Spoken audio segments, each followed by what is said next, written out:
நாட்டு மன்னனை போய் சந்திக்கின்றான். ஐயா யான் நகுலே, என் பெயரே தாமக்கிரந்தி. நான் நன்கு குதிரைகளை கால்நடைகளை சிறப்பான முறையிலே கவனிப்பேன், குதிரை சவாரி செய்வேன். நகுலனுக்கு நான் துணையாக இருந்தேன். ஓஹோ, பார்த்தார் நகுலனுடன் இருந்தாயா, பேர் தாமக்கிரந்தியா. அப்படியானால் குதிரையை அடக்குவதில் வல்லவன் என்று சொன்னார்.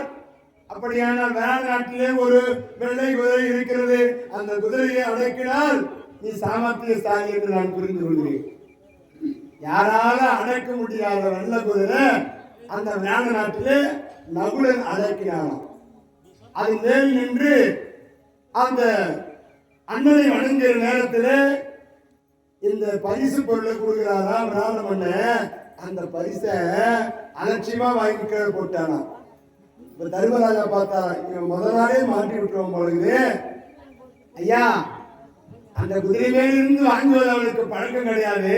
இப்ப பாருங்க, குதிரை விட்டு இறங்கி கீழே வந்து தங்களுக்கு வணக்கம் போட்டு மரியாதை நீங்க கொடுக்குற பரிசை வாங்கிப்பா பாருங்க. இது முதலே வாங்கி வைக்கலாம் பொழுதுன்னு நினைச்சானா. சொல்லாம சொல்லி கொடுக்குற பிறகு அதன் பிறகு சகாதேவன் வருகிறார். அவர் எப்படி வராரா, தந்திரி பாலனாக ஆர்கொள் நீ என்ன அன்மகனுடன் ஓ ஆசன